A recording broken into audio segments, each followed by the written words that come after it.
Praise the Lord. இந்த நாளிலும் தேவனுடைய வார்த்தைக்கு நேராக நாம் கடந்து போவோம். ஒவ்வொரு நாளும் கர்த்தருடைய வார்த்தையை கேட்டுக்கொண்டிருக்கிறீர்கள். இந்த 4 நாட்களிலும் எனக்கு ரொம்ப பிரயோஜனமாக இருந்தது என்று சொல்கிறவர்கள் தயவு செய்து உங்கள் கைகளை உயர்த்த முடியாய் நான் கேட்டுக்கொள்கிறேன். எனக்கு பிரயோஜனமாக இருந்தது. கர்த்தர் உங்களை ஆசீர்வதிப்பாராக. இந்த நாளிலும் நீங்கள் எதிர்பார்க்கிற ஒரு நல்ல முடிவை, அற்புதங்களை தேவன் செய்வார், கட்டாயம் செய்வார், ஆசீர்வதிப்பார். முதலாவதாக நம்ம தேவனுடைய வார்த்தைக்கு நேராய் போவோம்.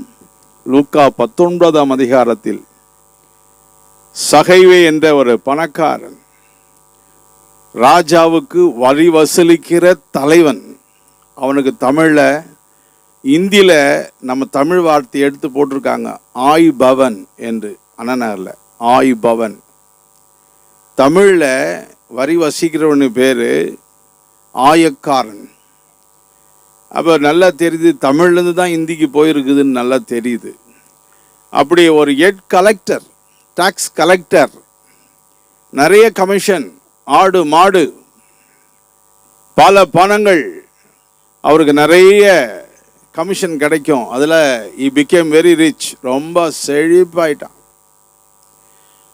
ஒரு மனிதன் என்ன நினைக்கிறான் என்றால், பணம் வசதி சூழ்நிலைகள் எல்லாம் வந்தால் கொஞ்சம் நல்ல ஜாலியாக இருக்கலாம்னு நினைக்கிறான். இல்லாததுனால தான் அதை நினைக்கிறார்கள். இதெல்லாம் வந்துட்டா ரொம்ப நிம்மதியாக ஜாலியாக அழகாக வாழலாம். ஆனால் இந்த மனுஷன் ஒரு குள்ளமான மனுஷன், சர்க்கஸ் ஜோக்கர் மாதிரி. இயேசு கிறிஸ்து அவன் பட்டணத்தில் நடந்து வருகிறார், எரிகோ என்ற பட்டணத்தில். வரும்பொழுது ஜனம், ஓவர் ஜனம், பார்க்க முடியாத போயிடும் சொல்லி ஒரு மரத்து மேலே ஏறி அங்கிருந்து பார்க்க ட்ரை பண்றான். ஏசப்பா அவனை பார்த்து பேர் சொல்லி கூப்பிட்டார். சகைவே இறங்கி வா அப்படின்னார். அது வரைக்கும் அவன் நற்செய்தி கேட்டுக்கொண்டிருந்தான். பணம், பொருள், உலகம், ஆஸ்தி, வீடு, நிலங்கள், ஆடு மாடு, இதுதான் என் பந்தம் சொந்தம் என்று இருந்தவன் இந்த நற்செய்தி கேட்டான். ஏசப்பாவின் நற்செய்தி தான் எல்லாம் சேர்ந்து வந்துடுமே. எவ்வளோ நாள் வாழ போற, இங்கே உனக்கு சொந்தம் அல்ல, மனம் திரும்புங்கள், பரலோக ராஜ்யம் உங்களுக்காக இருக்கிறது. ஒருவன் உலகம் முழுதுமாய் ஆதாயப்படுத்தி கொண்டாலும் தன் ஜீவனை நஷ்டப்படுத்தினால் அவனுக்கு லாபம் என்ன? மார்க் 8:36 இந்த மாதிரி பிரசங்கத்தை பண்ணுகிறார். அங்கே ஒருவன் உலகம் முழுசும் சேர்த்து கொண்டாலும் உன் ஆன்மாவுக்கு, உன் உயிருக்கு யார் கேரண்டி? வாசிங்க. மனுஷன் உலகம் முழுவதையும் ஆதாயப்படுத்தி கொண்டாலும் தன் ஜீவனை நஷ்டப்படுத்தினால் அவனுக்கு லாபம் என்ன? அவனுக்கு லாபம் என்ன? அது ஜீவன் ஆகுமா? கூட வருமா? இப்படிப்பட்ட பிரசங்கத்தை பண்ணும் பொழுது அவன் உணர்றான், ஐயோ எவ்வளோ ஆடு மாடு எல்லா பில்டிங் எல்லாம் சேர்த்து வச்சுட்டேனே, நான் என்ன செய்வேன்? ஆனாலும் அவருக்கு ஒரு பெரிய செட்பேக் இருக்குது. அவனுக்கு நிம்மதி இல்லாத இருந்தான். நிம்மதியே கிடையாது அவனுக்கு. நம்ம வேலை செய்கிறோம், ஒரு சம்பாத்தியம் வாங்கின வரும், கூலி வாங்கின வந்துடும், கஞ்சி காசி குடிக்கிறோம், நிம்மதியாக தூங்குறோம். அவனுக்கு நிம்மதியே கிடையாது, சமாதானமே கிடையாது. அக்கிரமம் செய்கிறவனுக்கு, பாவிகளுக்கு எப்போதும் சமாதானம் வராது. அது அநியாயமாய் வட்டி கொடுத்து வாங்கி ஏழைகளை கொள்ளடிக்கிற எவனுக்கும் வராது. அக்கிரமம் அநியாயம் செய்து சொத்து சேர்க்கிறவனுக்கு எவனுக்கும் நிம்மதி வராது. நைட்டில் தூங்க மாட்டான். ஒரு சிலர், நீங்கள் எவ்வளோ நிம்மதியாக வாழுகிறீர்கள். ஒரு சில பெரிய பெரிய பேருடைய மக்கள், அரசியலிலும் வியாபாரத்திலும் இருக்கிறவங்க நைட்டில் தூக்கமே கிடையாது அவங்களுக்கு. ஏன்னா எப்போ ரைடு வரும், எப்போ ஈடி வருவான், எப்போ எது வருவான்னு தெரியாது. அவ்வளோ வேதனையில் இருக்கிறாங்க. அந்த மாதிரி அவன் நிம்மதி இல்லாத ஒரு மனுஷன். ஆனால் அவன் ஏன் பண்ணது எல்லாம் சேர்த்து வச்சுட்டான், நிம்மதியாக இருக்கலாம் நினைச்சான். ஒரு மனிதனுக்கு அவன் பணமோ சொத்தோ பொருளோ நிம்மதியை கொடுப்பதில்லை. நிம்மதி வராது. அது பொய்யாக நீங்கள் நினைக்கிறீர்கள். இல்லாததுனால வந்துட்டா அப்படி ஜாலியாக இருக்கலாம்னு நினைக்கிறீங்க. இன்னொரு சிலர் அமெரிக்காவுக்கு போய் ஜாலியாக இருக்கலாம், பிரிட்டனுக்கு போய் ஜாலியாக இருக்கலாம். அங்க இருக்கிற பணக்காரர்களுடைய ஸ்டேட்மெண்ட் கேட்டாலே, ஒருத்தர் அமெரிக்காவுடைய 7 நட்சத்திர ஹோட்டலுக்கு ஓனர், அவனை போய் பிள்ளைங்க கூப்பிடுறாங்க வீட்டுக்கு வந்திருப்பான்னு, ஒரு மாடி தளத்தை அவன் எடுத்துக்கிட்டு அவன் சொல்றான், எனக்கு சந்தோஷம் கிடைக்கக்கூடிய எல்லா வழியும் எனக்கு தெரியும், ஆனால் இப்பொழுது எனக்கு சந்தோஷம் இல்லை, நான் வீட்டுக்கு வருவோம் விரும்பலை, என்னை ரொம்ப டிஸ்டர்பன்ஸ் பண்ணாதீங்க, ஹோட்டல்லையே நான் குடித்து எவ்வளோ நாள் குடித்து நான் வாழ முடியுமோ குடித்து அப்படியே சாவன்னு சொல்லி அந்த ஹோட்டல்லையே அவன் இறந்து போனான். அதனால் அமெரிக்காவுக்கு போனால் ஜாலியாக இருக்கலாமா, ஆஸ்திரேலியாவுக்கு போனால் ஜாலியாக இருக்கலாமா என்றெல்லாம் உங்கள் சிந்தனையில் இருக்கும். அப்படி கிடையாது. ஒரு மனிதனுக்கு தேவன் கொடுப்பது தான் சந்தோஷம், இளைப்பாறுதல், சமாதானம் எல்லாம். எனக்கு அன்பான நண்பர்களே, சகோதரா சகோதரிகளே, படித்தவர்களுக்கு தெரியும், இந்த கிரேட் அலெக்சாண்டர் கிரேக்க மன்னன், கிரேக்கத்தில், ஐரோப்பா கிரேக்கத்தில் பிறந்து 32 வயதில் 3/4 of the world he captured. He conquered the 3/4 of the world. 3 பகுதி உலகத்தில் கைப்பற்றி விட்டான். நம்முடைய இந்தியாவை அப்பொழுது BC 325 போரஸ் மன்னன் ஆள்கிறார். இந்தியாவுக்கு ஒரு மன்னர் இருந்தான், அவன் பேர் போரஸ். அவனையும் வென்று விட்டான். ஆனால் யுத்தத்தில் சரியாக யுத்தம் பண்ணி தைரியமாய் நின்னதுனால கிஸ்தி கட்டு, வரி கட்டிடு அப்படின்னு சொல்லி அவங்க கையிலேயே இந்தியாவை கொடுத்துட்டு போனான். நம்ம நாட்டையும் ஜெயித்தவன் தான் அலெக்சாண்டர்.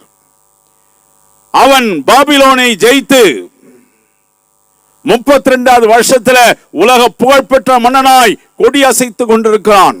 எங்க பார்த்தாலும் அலெக்சாண்டர் அலெக்சாண்டர் அலெக்சாண்டர். அவனை மாதிரி உலகத்தை கான்கர் பண்ண, உலகத்தை பிடித்த ஒரு மன்னன் வேற ஒருவனும் கிடையாது உலகத்துல. அதுவும் அந்த காலம் குதிரை காலம், கத்தி கபடா காலம், துப்பாக்கி அணு இதெல்லாம் கிடையாது. குதிரை, கத்தி, ஈட்டி, கேடகம் இதுல தான். அப்ப எவ்வளவு மன வலிமையோடு அவன் செய்திருப்பான். எதற்கு இந்த உலகம் முழுசியம் பிடிக்க போனான் அவன். 32 வயசுல ஒரு பெரிய அமைப்பு, உலக மன்னனாய் மாறிவிட்டான். 32வது வயசுல 2 வாரம் ஜுரம், 14 நாள் ஜுரம், ஒரு வைரல் ஃபீவர். இப்ப வருதே கொரோனா மாதிரி ஒரு வைரல் ஃபீவர். பாபிலோன்லயே செத்துட்டான். ஆனா அதுக்கு முன்னாடியே அவனுடைய உடம்பு பலவீனமாகும் போது சொல்லிட்டான், நான் இந்த உலகத்தை முழுதும் பிடித்தேன், பேரும் புகழும் வாழ்ந்து மிக மேன்மையாய் நான் மகிழ்ச்சியாய் வாழ வேண்டும் என்றுதான் நான் யுத்தம் பண்ணேன். ஆனால் என்னுடைய முடிவு தோல்வி. என்னால் சுகமாய் நிம்மதியாய் இந்த பூமியில் வாழ முடியவில்லை. ஒரு சக மனிதனை போல கூட நான் வாழ முடியலை. என் வாழ்க்கை இல்லை. எனக்கு ஒரு வேளை மரணம் சம்பிக்குமானால் என் கட்டளை நிறைவேற்றுங்கள். என் பிரேத பெட்டியில் 2 துராரங்களை போட்டு, 2 பக்கம் ஓட்ட போட்டு, 2 கையையும் வெளியே வச்சு, என் 2 கையும் வெளியே நீட்டி, இந்த உள்ளங்கை தெரிகிற மாதிரி என் சவப்பட்டி எடுத்துன்னு போங்க. என் ஆசை. யாரும் யுத்தம் பண்ணக்கூடாது, யாரும் நாட்டை பிடிக்க ஓடக்கூடாது. நான் ஒன்றும் கொண்டு வந்ததில்லை, நான் எதையும் எடுத்துன்னு போல என்பதை உலகம் அறியட்டும் என்று தன் உடம்பு சரியில்லாத நேரம் தொடங்கின பொழுதே அவன் ஸ்டேட்மெண்ட் எழுதிட்டான். 2 கையும் பெட்டியில வெளியே வச்சு எடுத்துட்டு போங்க, பார்க்குற மாதிரி உலகம் பார்க்கட்டும். 14 நாள் ஜுரத்தில் அவன் மரித்தான். அவன் எண்ணினது வேற, முடிந்தது வேற. நிம்மதி உலகம் முழுதான் கிடைச்சிட்டா நிம்மதியா இருக்கலாமா? உலகத்தையே பிடித்த மன்னனுக்கு நிம்மதி இல்லை. வியாதியில் மரித்தான். வரும்போதும் கொண்டு வந்ததில்லை, நீ போகும்போதும் கொண்டு போவதில்லை. வரும்போதும் கொண்டு வந்ததில்லை, நீ போகும்போதும் கொண்டு போவதில்லை. எப்படி உலகில் நீ வந்தாயோ நண்பா, அப்படியே மண்ணுக்கு நீ போவாய். எப்படி உலகில் நீ வந்தாயோ நண்பா, அப்படியே மண்ணுக்கு நீ போவாய். வா வா வா வா இயேசுவண்டை வா, உன் இதயத்தை அவரிடம் தா, இதயத்தை அவரிடம் தா.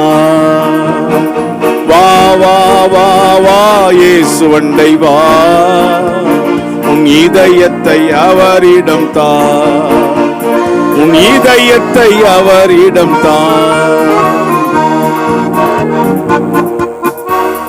ஒண்ணும் கிடையாது. தாயின் வயிற்றிலிருந்து நிர்வாணியாய் வருகிறோம், நிர்வாணியாய் திரும்புகிறோம். தன் கையின் பிரயாசத்தின் பலனை ஒன்றும் எடுத்துக்கொண்டு போவதில்லை.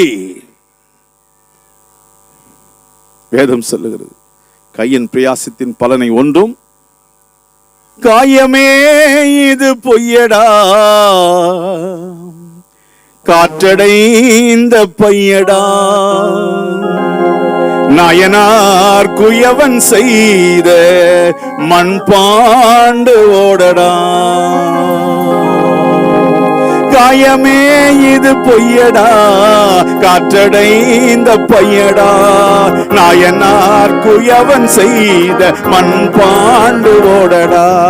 நாயமே இது பொய்யடா, காற்றடைந்த பையடா, நாயனார் குயவன் செய்த மண்பாண்டு ஓடடா.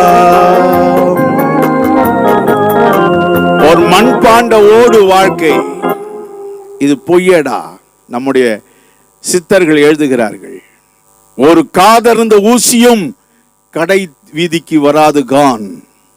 உன் கூட ஒரு காதர்ந்த ஊசி கூட கூட வராதுன்னு சொல்லி நம்ம தமிழ் சித்தர்கள் எழுதுகிறார்கள். நண்பர்களே, சகோதரா சகோதரியே, இந்த குறுகிய கால வாழ்க்கையில் தேவன் நமக்கு சமாதானத்தின் நிம்மதியும் இந்த பூமியில கொடுப்பார். அது மனிதனால் கிடைக்காது.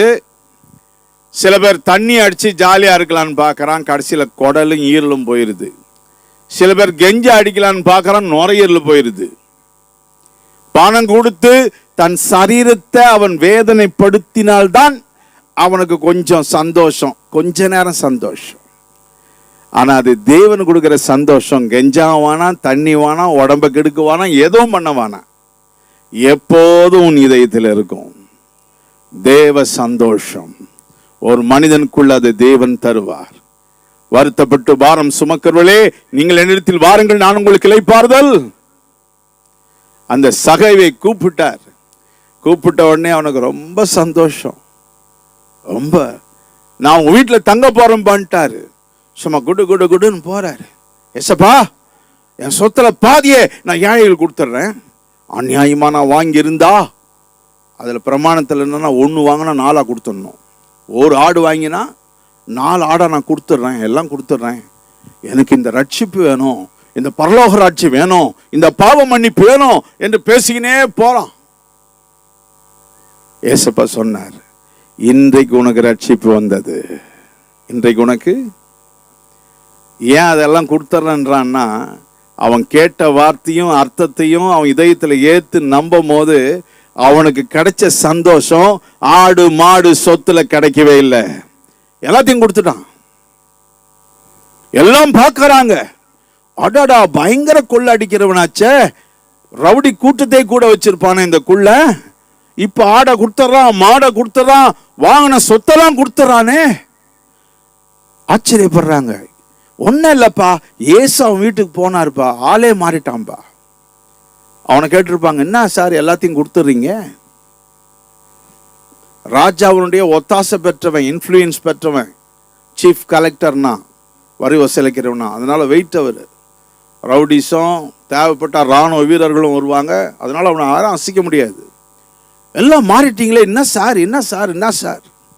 அட போங்க சார், ஆடு மாட்டில் ஒன்றும் இல்லை, நிலத்தில் ஒன்றும் இல்லை, மனதுக்குள்ள கிடைக்கிற சந்தோஷம் தான் பெருசு. ஹல்லேலூயா. அந்த சந்தோஷத்தை இன்றைக்கு நீ வாங்க வந்திருக்கிறாய். உனக்கு ஒரு வேலை அந்த சந்தோஷம் இல்லைன்னா, கிறிஸ்தவங்களுக்கும் கூட சரி, கர்த்தருக்கு உன் இதயத்தை ஒப்புக்கொடு.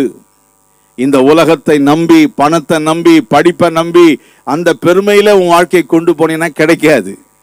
கர்த்தர் ரட்சிப்பை முக்கியத்துவப்படுத்து. கிறிஸ்தவர்கள், வந்திருக்கிற தேவ ஜனங்கள், மற்ற புதுசா வந்திருக்கிறவர்கள், இந்த இயேசு கிறிஸ்துவை உன் இதயத்தில் வைத்துக்கொள், நம்ப தொடங்கு. எனக்கும் சந்தோஷம் கொடுங்கன்னு.